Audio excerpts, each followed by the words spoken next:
بچیوں، عزیزوں، جاننے والے نہ جاننے والے، السلام علیکم ورحمۃ اللہ وبرکاتہ۔ کچھ دنوں سے میں قرآن سے اللہ کی پسندیدہ ہستیاں کون ہیں، کہ اللہ کس کو پسند کرتا ہے، ولی دوست کو کہتے ہیں، تو اللہ کا دوست کون ہے؟ وہ یہ کوئی وراثتی چیز نہیں ہے کہ ایک بڑے اولیاء اللہ تھے تو اب ان کا بیٹا بھی انہی جیسا ہوگا۔ ہمارے یہاں وراثت چلتی ہے کہ بڑے بزرگ کا بیٹا بھی بزرگ بن جاتا ہے، چاہے وہ کلین شیو ہو، وہ لوگ اس کے پاؤں چوم رہے ہوتے ہیں، جہالت ہے۔ تو آج میں تھوڑا سا سورہ بنی اسرائیل ہے، اس میں بھی سارے اخلاق بیان ہوئے۔ میرے بھائی بہنوں، ایمان لانے کے بعد انسان بنتا ہے، اور اس کے بعد اس کی قیمت، اس کا بڑا پن، اس کی وجاہت، اس کی شرافت وہ پیسوں سے نہیں ہوتی۔ پیسوں سے انسان مالدار تو ہو جاتا ہے، بڑا نہیں بنتا۔ ہمارا علم غلط ہو گیا۔ بڑا بڑا بندہ جے بول دیا 3 ملین 200 مربع، نوابہ فلانا ہے۔ میرے بھائیو، یہ بالکل غلط علم ہے۔ بڑا وہ ہے جسے اللہ پسند کرے، بڑا وہ ہے جو میرے نبی کی زندگی کے پیچھے چلے، بڑا وہ ہے جس سے اللہ تعالیٰ راضی ہو جائے، باقی سب چھوٹے چھوٹے ہیں۔ تو آج ایک تیسری جگہ سے میں کچھ باتیں قرآن سے عرض کروں گا جن کا تعلق ہمارے ایمان سے بھی ہے، اخلاق سے بھی ہے۔ وہ ہے بسم اللہ الرحمن الرحیم، وَقَضَىٰ رَبُّكَ أَلَّا تَعْبُدُوا إِلَّا إِيَّاهُ بِالْوَالِدَيْنِ إِحْسَانًا إِمَّا يَبْلُغَنَّ عِندَكَ الْكِبَرَ أَحَدُهُمَا أَوْ كِلَاهُمَا فَلَا تَقُل لَّهُمَا أُفٍّ وَلَا تَنْهَرْهُمَا وَقُل لَّهُمَا قَوْلًا كَرِيمًا وَاخْفِضْ لَهُمَا جَنَاحَ الذُّلِّ مِنَ الرَّحْمَةِ وَقُل رَّبِّ ارْحَمْهُمَا كَمَا رَبَّيَانِي صَغِيرًا۔ یہ بہت بڑا مضمون ہے۔ اللہ نے قرآن بھر دیا والدین کے خدمت کے لیے، والدین کی اطاعت کے لیے، والدین کی ماننے کے لیے۔ پہلا جملہ ہے اور تیرے رب نے فیصلہ کیا، ایک مطلب۔ دوسرا، اور تیرے رب نے حکم کیا کہ بندگی صرف اللہ کی ہے، بندگی صرف اللہ کی ہے۔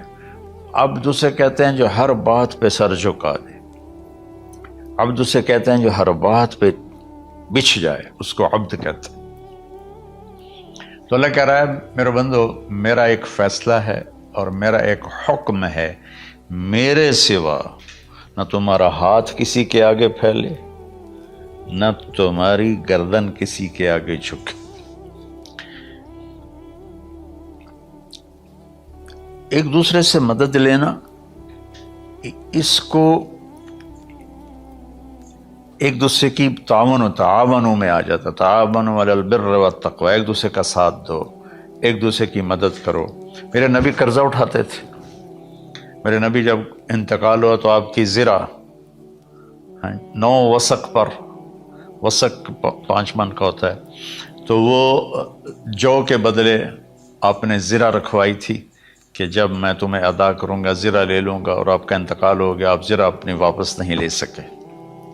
وہ چیزیں جن کا تعلق صرف اللہ کی ذات سے ہے اور کوئی نہیں کر سکتا، اس میں صرف اللہ کے آگے ہاتھ پھیلا، جیسے ہم کہتے ہیں مدد، نصرت۔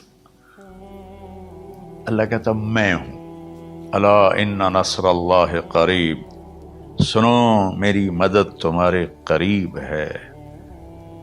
تو اللہ تعبدوا الا ایاہ، بس ایک چھوٹا سا جملہ اللہ نے یہاں کیا، چونکہ یہاں اللہ نے والدین اور اخلاق بتانے تھے تو اپنے لیے صرف ایک جملہ بولا، باقی باتیں بھی اللہ کے لیے ہیں،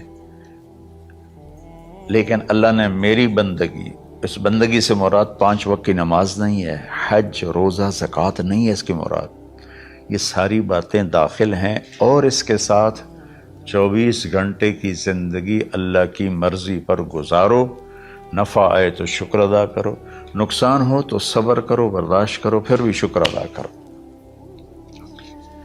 کہ میرا رب یہ کہہ رہا ہے کہ میں نے صرف اللہ سے تعلق جوڑنا ہے۔ اللہ کے نبی نے اپنے چچا زاد بھائی عبداللہ بن عباس سے فرمایا کہ یا غلام،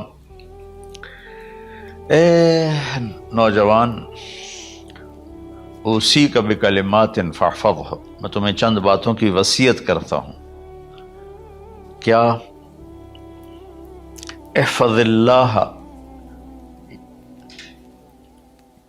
احفظ اللہ یحفظک اللہ، یحفظک اللہ، اللہ کے اوامر کی حفاظت کر، اللہ تیری حفاظت کرے گا۔ احفظ اللہ تجدہ تجاہک، تو اللہ کے اوامر، اسلام، حلال حرام کی پہچان کر کے زندگی گزار تو اللہ کو ہر وقت تو اپنی مدد کے لیے تیار پائے گا۔ اور لمبی حدیث ہے، بنا عشاء کی نماز کا وقت ہو رہا ہے، اس میں وہ جملہ جو اس میرے مضمون سے متعلق ہے، وَإِذَا سَأَلْتَ فَاسْأَلِ اللَّهِ، جب بھی مانگو اللہ سے مانگو، جب بھی مانگو اللہ سے مانگو، اللہ کے سوا کوئی دینے والا نہیں ہے، صرف اللہ ہے دینے کے لیے۔ وَإِذَا اسْتَعَنْتَ فَاسْتَعِنْ بِاللَّهِ، اور جب مدد کے لیے ہاتھ اٹھاؤ تو صرف اللہ کو پکارو، جب ضرورت حاجت کے لیے مدد کے لیے ہاتھ اٹھاؤ تو اپنے اللہ کو پکارو۔ تو یہ حدیث کی بات بھی ہے اور یہ قرآن کی بات بھی ہے۔ اس کے بعد آگے اللہ کہتا ہے وَبِالْوَالِدَيْنِ إِحْسَانًا، اور اپنے والدین کے ساتھ احسان کرو۔ احسان کا کیا مطلب ہے؟ اللہ آگے اسی کی تشریح کر رہا ہے۔ ویسے احسان کا مطلب عربی میں ہوتا ہے، یہ جو ہمارا اردو کا احسان ہے، میں تیرے تے احسان کیتا ہے تو ہوں میں نالے کی کر رہے ہیں، یہ بھی مطلب ہے، لیکن احسان کا اصل مطلب ہوتا ہے، احسان حسن سے ہے، حسن، حسن سے الف، 2 الف ملے اور احسان بن گیا۔ احسان کا مطلب ہوتا ہے کسی بھی کام کو جو دنیا کا ہے، دین کا ہے، اس سے انتہائی خوبصورت طریقے سے کرنا۔ جیسے کسی دلہن کا میک اپ ہوتا ہے نا، تو 5-6 گھنٹے 4 گھنٹے کے بعد وہ کہتی ہے، جو ہوتی ہے اس کا میک اپ کرنے والی، کہ جی بس یہ مکمل ہو گیا ہے اور اب اس سے آگے نہیں ہے۔ تو آخری انتہا، اچھائی کی آخری انتہا پر پہنچ کے کام کرنے کو احسان کہتے ہیں۔ تو میرا اللہ کہہ رہا ہے میرے بندو، اپنے والدین کے ساتھ وہ کرو کہ جو بھلائی کی، خدمت کی، ماننے کی آخری حد ہے۔ سبحان اللہ۔ وبالوالدین احسان، بالوالدین پہلے ہے، احسان بعد میں ہے۔ اللہ تعالیٰ نے باقی سب کو پیچھے کر کے فرمایا کہ دیکھو خاص طور پہ ماں باپ کے ساتھ وہ رویہ کرو کہ ان کے دل سے دعائیں نکلیں۔ چند دن پہلے ایک والد یوں ہاتھ اٹھا کے کہہ رہا تھا اپنے بیٹے، اکلوتا بیٹا، میں منگنا اللہ کو لو، اللہ تینوں چاہ لگے۔ باپ بیٹے کے لیے یہ دعا مانگ رہا تھا اور بیٹا اکیلا ہے، یہ بد دعا باپ کر رہا تھا۔ تو بھائیو، ایسی اولاد نہ بنو جس ماں نے پیٹ میں 9 مہینے اٹھایا، پھر جننے کی تکلیف برداشت کی۔ ایک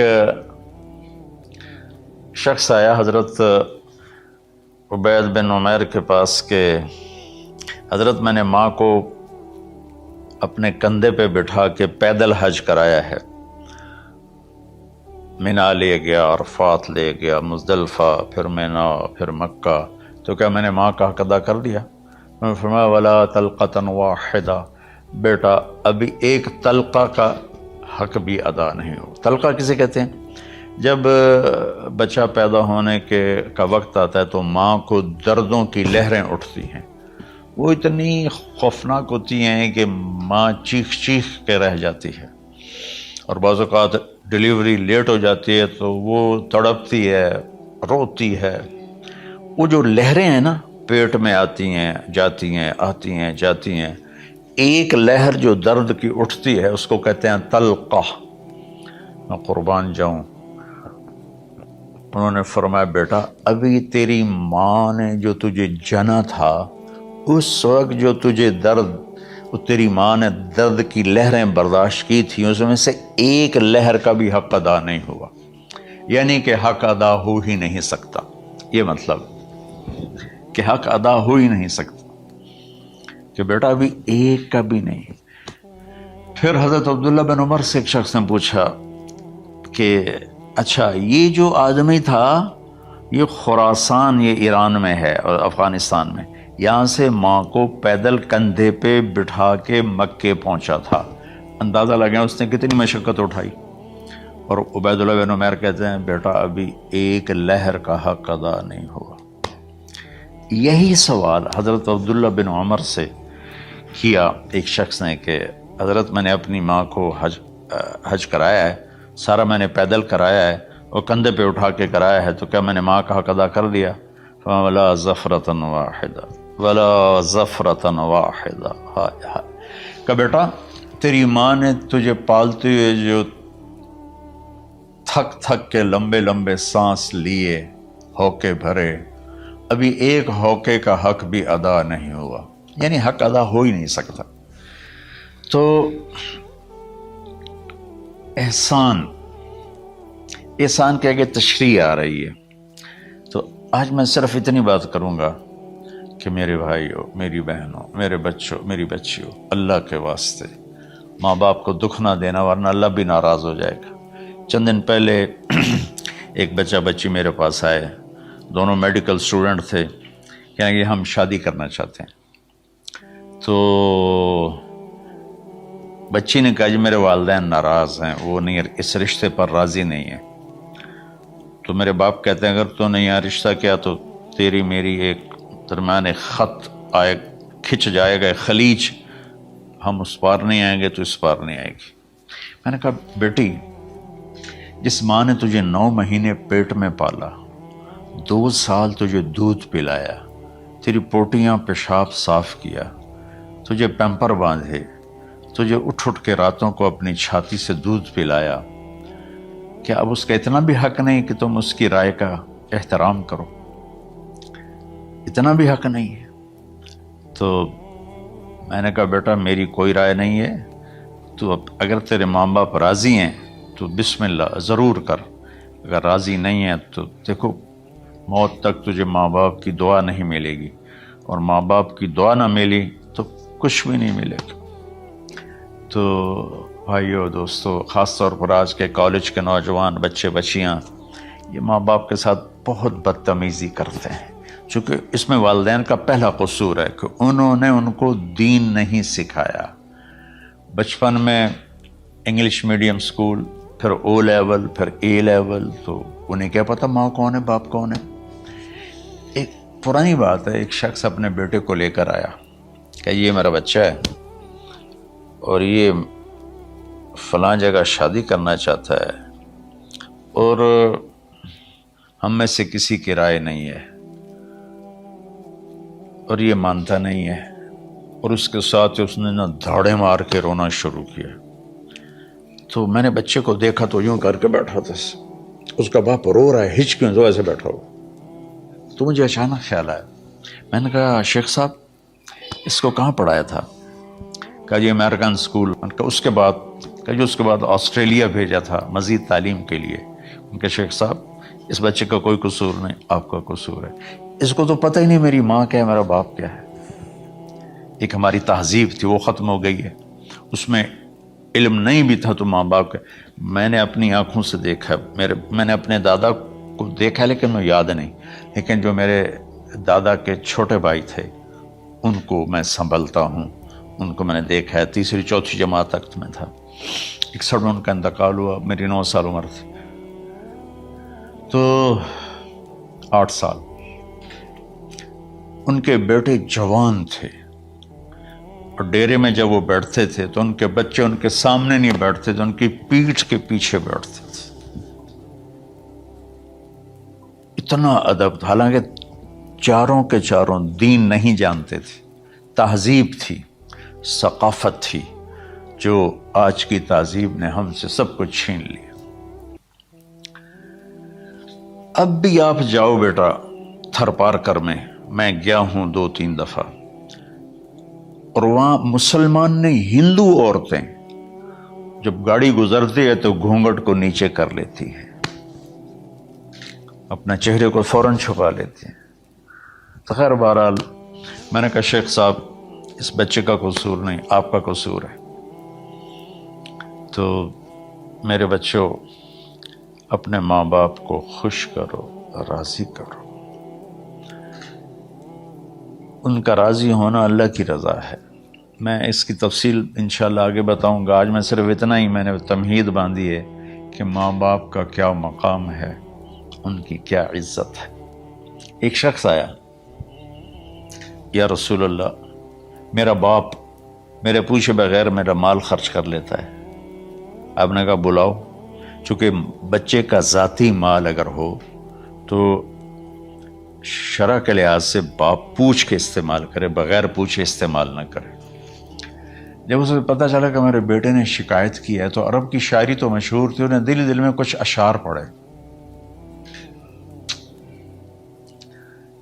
جو آیا تو جبریل پہلے آ گئے، یا رسول اللہ اللہ تعالیٰ کہہ رہے ہیں آپ اس سے پوچھیں وہ شعر بتاؤ جو تیرے کانوں نے تو نہیں سنے، تیرے دل میں آئے تھے اور اللہ نے سن لیے۔ تو اللہ کے نبی نے فرمایا بھائی تیرا انشاءاللہ کیس سنتے ہیں، لیکن پہلے وہ شعر سناؤ جو تم نے تو نہیں کہے زبان سے پر اللہ نے سن لیے ہیں۔ تو آپ نے اس سے ارشاد فرمایا کہ تمہاری بات ہم سنتے ہیں باپ بیٹے کی، لیکن پہلے وہ شعر سناؤ جو تیری زبان سے ادا نہیں ہوئے، تیرے کانوں نے نہیں سنے، تیرے دل کی گونج تھی اور تیرے دل کی آہ اور فریاد تھی جو دل ہی میں گھٹ کے رہ گئی، اسے اللہ نے سنا ہے۔ وہ کہتا ہے سناؤ۔ کہنے لگا یا رسول اللہ آپ کا رب ہر وقت ہمارے ایمان کو آپ پر زیادہ سے زیادہ بڑھاتا رہتا ہے، اس ذات کی قسم جس کے قبضے میں میری جان ہے۔ یہ چند میرے دکھ بھرے خیالات الفاظ کی شکل میں ڈھلے، لیکن میری بزم تصور میں ہی رہے اور وہیں دفن ہو گئے، باہر نہیں نکلے، میری زبان سے ادا نہیں ہوئے، میرے کانوں نے نہیں سنا، آپ کے رب نے سن لیا۔ آپ نے کہا اچھا بتاؤ تو نے کہا کیا تھا؟ تو انہوں نے کہا جی میں نے بچے کی جب سنی شکایت میری کی ہے تو میں نے کہا تھا غضوتک مولودا وعلتک یافعا تعل بما اجنی علیک وتنہل واذا ضاقتک بالسقم لیلۃ لم ابت لسقمک الا ساہرا اتململ کأنی انا المتروک دونک بالذی ترکت به دونی وعینی تحملہ تخاف الرضا نفسی علیک وإنہا لتعلم أن الموت وقت مؤجل فلما بلغت السن والغاية التي إليها مدى ما فيك كنت أؤمل جعلت جزائي غلظة وفظاظة كأنك أنت المنعم المتفضل فليتك إن لم ترع حق أبوتي فعلت كما الجار المجاور يفعل فأوليتني حق الجوار ولم تكن علي بمال دون مالك تبخل۔ میں ابھی ترجمہ کرتا ہوں۔ اس کا میرے نبی پر کیا اثر ہوا کہ آپ کے ٹپ ٹپ آنسو گر رہے تھے اور آپ کی داڑھی آپ کے آنسوں سے تر ہو رہی تھی۔ یہ اتنا فصیح کلام ہے کہ عربوں کو بھی پسینہ آ جائے گا ترجمہ کرنے کے لیے، تو میں تو عربی نہیں ہوں، لیکن یہ فخر تو حاصل ہے، بھلے ہیں یا برے ہیں 2-4 قدم ہم بھی تیرے ساتھ چلے ہیں۔ کچھ عرصہ اہل علم کی محفلوں میں بیٹھے، کچھ زبان کی شناسائی ہوئی، تو میں اپنی کم مائگی کے ساتھ اس کا ترجمہ کروں گا۔ وہ کہتا ہے غزوتک مولودا وعلتک یافعا تعل بما اجنی علیک وتنہل۔ میرے بیٹے جس دن تو پیدا ہوا ہم نے اپنے لیے جینا چھوڑ دیا، ہوئے ہوئے ہوئے ہم تیرے لیے جیے، تیری ماں تجھے دودھ پلاتی تھی، میں تیرے لیے روٹی کے نوالے لاتا تھا، میری ساری کمائی پہلی اور آخری سب تیرے اوپر لگتی تھی، تجھے خوش دیکھتے تھے تو خوش ہوتے تھے، تجھے روتا دیکھتے تھے تو ہم روتے تھے۔ وَإِذَا ذَاقَتْكَ بِالسُّقْمِ لَيْلَةً لَمْ أَدْلِ سُقْمِكَ إِلَّا سَاهِرًا أَتَمَلْمَلُ۔ جب تو کبھی بیمار ہو جاتا تھا تو تیرے سرانے بیٹھ کر ہم ساری رات روتے تھے اور دعائیں کرتے تھے، یا اللہ ہمارے بچوں کو بچا لے، ہمارے بچوں کو صحت دے دے۔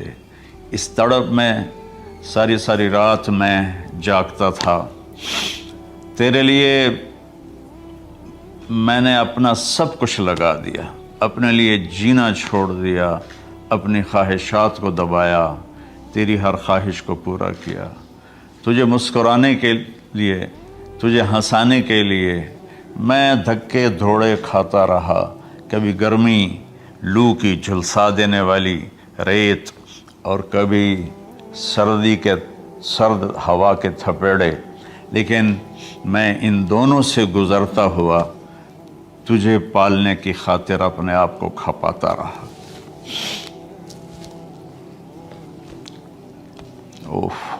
فلما بلغت السن والغایۃ التی الیہ مدی ما فیک کنت اؤمل۔ بیٹا میں نے اپنے ہڈیوں کا رس بھی تیرے اندر ڈال دیا، صرف کمائی نہیں، میں نے اپنے ہڈیوں کا رس تیرے اندر ڈالا، میں نے جو کچھ تھا تیرے اوپر قربان کیا، تجھے مسکراتا دیکھ کر میں اپنے غم بھولتا تھا، تجھے ہنستا دیکھ کر مجھے دکھ بھول جاتے تھے، اور پھر آہستہ آہستہ آہستہ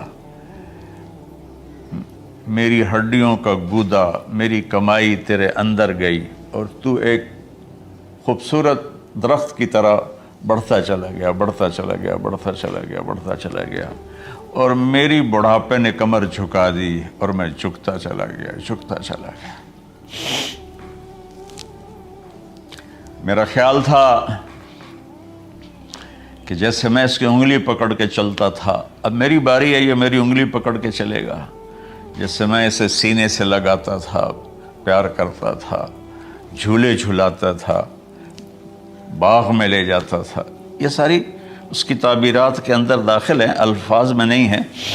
تو مجھے خیال آتا تھا جب میں بوڑھا ہو جاؤں گا نا تو میرا بیٹا بھی مجھے ایسے ہی لے کے پھرے گا، میرا بیٹا بھی میری سنے گا۔ یہ 100 دفعہ پوچھتا تھا یہ کیا ہے، اور میں ہر دفعہ جواب دیتا تھا یہ ہے۔ تو اب میں بوڑھاپے میں اس سے بات کروں گا، یہ میری بات سنے گا، میں اس کو نوالے کھلاتا تھا، یہ مجھے روٹی کھلائے گا، میں اس کا انگلی پکڑ کے چلتا تھا، یہ میرا ہاتھ پکڑ کے چلے گا۔ میری کمر بڑھاپے نے جھکا دی اور میں ایک خشک پیڑ کی طرح ہو گیا، اور جوانی نے تیری کمر کو سیدھا کیا اور تو ایک تر و تازہ درخت بن گیا۔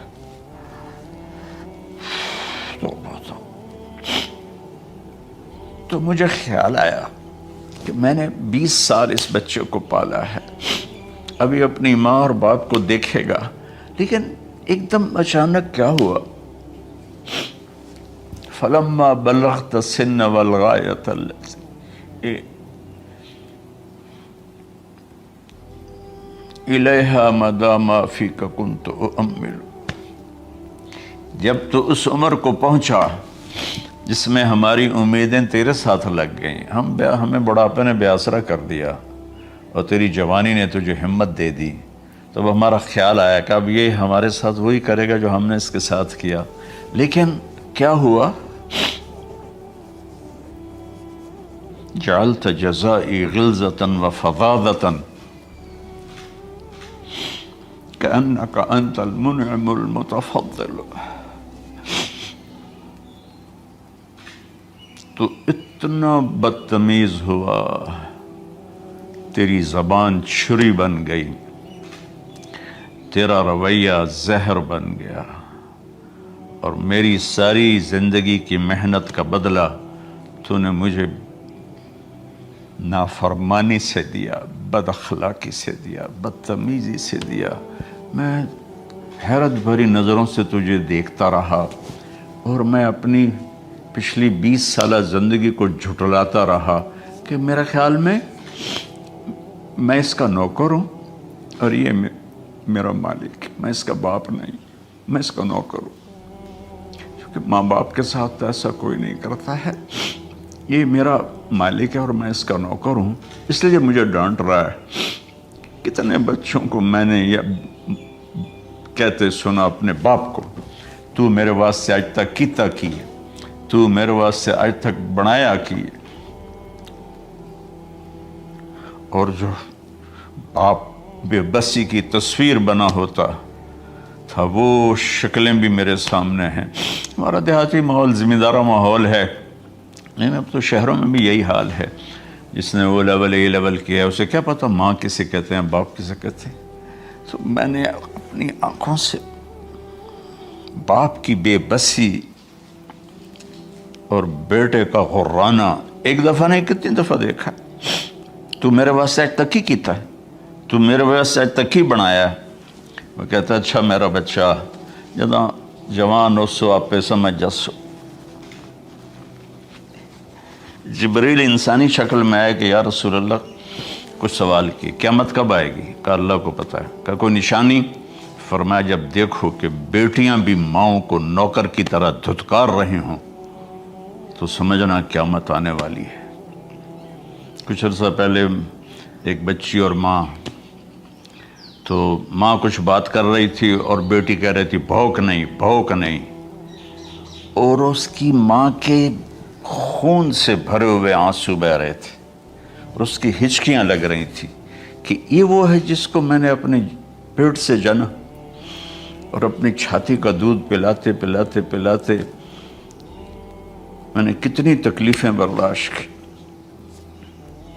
اور آج کر یہ بھوک نہیں۔ تو کمال کے اشعار میں سوچ رہا ہوں جب میرا یہ حال ہے 1400 سال بعد کہ میرے آنسو نہیں رک رہے، تو اللہ کے نبی تو زارو قطار روئے تھے، داڑھی آنسوں سے تر ہو گئی تھی۔ کہا بیٹا جب تو نے میری ساری زندگی کی محنتوں کا بدلہ بدتمیزی سے دیا، گالی گلوچ سے دیا، دھکے دے کر باپ کو گھر سے نکال دیتے ہیں، تو بیٹا میں یہ سمجھا کہ تو نے ایک خواب دیکھا تھا، تو نے ایک خواب دیکھا تھا کہ تو باپ ہے اور یہ بیٹا ہے۔ اصل حقیقت یہ ہے کہ یہ مالک ہے اور میں نوکر ہوں۔ پھر آگے کہتا فَلَيْتَكَ إِن لَمْ تَرَ حَقَّ أُبُوَّتِي فَعَلْتَ كَمَا الْجَارُ الْمُجَاوِرُ يَفْعَلُ۔ اچھا چلو بیٹا تو نے مجھے باپ تو نہ سمجھا، چلو ایک پڑوسی سمجھ لو۔ عرب میں پڑوسی کا بہت خیال کیا جاتا تھا، اور یہ عرب کی شان تھی کہ اپنے پڑوسی کو وہ عزت دیتے تھے جو اپنے گھر میں ایک دوسرے کو عزت دیتے تھے۔ تو اس نے پھر اس کی طرف اشارہ کیا کہ اگر میں تیرا باپ نہیں ہوں، تیرے رویوں کو دیکھ کر تو یہی لگتا ہے کہ میں تیرا نوکر ہوں، تو میرا مالک ہے، تو چلو اتنا تو کر دے جتنا ایک پڑوسی کے ساتھ کرتا ہے۔ فَأَوْلَيْتَنِي حَقَّ الْجِوَارِ وَلَمْ تَكُنْ عَلَيَّ بِمَالٍ دُونَ مَالِكَ تَبْخَلُ۔ تو پڑوسی پر تو عرب خرچ کرتے ہیں، تو بھی تھوڑا سا میرے اوپر خرچ کر دیتا اور تو بخیل نہ بنتا، اور میرے خوابوں کو چکنا چور کر دیا، میری امیدوں پر پانی پھیر دیا، میرے بڑھاپے کو ذلت اور رسوائی میں بدل دیا۔ اچھا میرا پتر جا خوش رہو۔ ماں باپ کہاں بد دعائیں کرتے ہیں؟ تو میرے نبی کی آنکھوں سے آنسو، یہ ساری داڑھی تر ہو گئی، تو آپ نے اس کے بچے کو گریبان سے پکڑا اور جھٹکا دے کر دھکا دے کر دفع ہو جا، انت ومالک لابیک، تو اور تیرا سب کچھ تیرے باپ کا ہے۔ حضرت علی رضی اللہ تعالیٰ عنہ سے کسی نے پوچھا کہ آپ کے بیٹے حسن کیسے بیٹے ہیں؟ کہا حسن میرا وہ بیٹا ہے کہ جب میں چلتا ہوں تو میرے آگے نہیں چلتا، میرے پیچھے چلتا ہے، جب کہیں بیٹھنے کا موقع آتا ہے تو یہ پہلے نہیں بیٹھتا، پہلے مجھے بٹھاتا ہے پھر خود بیٹھتا ہے، جب کھانے پر بیٹھتے ہیں تو یہ روٹی کی طرف ہاتھ نہیں بڑھاتا جب تک میں نہ بڑھاؤں، یہ سالن کی طرف ہاتھ نہیں بڑھاتا جب تک میں نہ بڑھاؤں۔ میں کمرے میں ہوں تو یہ چھت پہ نہیں چڑھتا کہ میرے باپ کی بے ادبی ہو جائے گی۔ میں حالانکہ چھت پہ چڑھنا ضرورت کے لیے ہوتا ہے، لیکن قربان جائیں اہل بیت کے ایسے ہی اخلاق ہوتے ہیں، آل رسول ایسے ہی ہوتے ہیں۔ میرے عزیزوں نوجوانوں سے کہہ رہا ہوں جن کے والدین زندہ ہیں، ہم تو محروم ہو گئے، وہ قبروں میں چلے گئے، لیکن میں اتنا مصروف رہتا ہوں۔ اب یہ کرونا کی وجہ سے گھر میں بیٹھے ہوئے ہیں، یعنی میری زندگی ایسے پہیے کی طرح گھومی ہے، اور پھر دل کی تکلیف، پھر اس کے ساتھ سر کا درد شدید۔ اس کے باوجود میں روزانہ 10 نفل اپنے باپ کے لیے پڑھتا ہوں، 10 نفل اپنی ماں کے لیے پڑھتا ہوں، اور 4 نفل اپنی خالہ کے لیے پڑھتا ہوں، کہ ساری زندگی سجدوں میں سر رکھ کے اس کا ثواب ماں باپ کو پہنچاؤں۔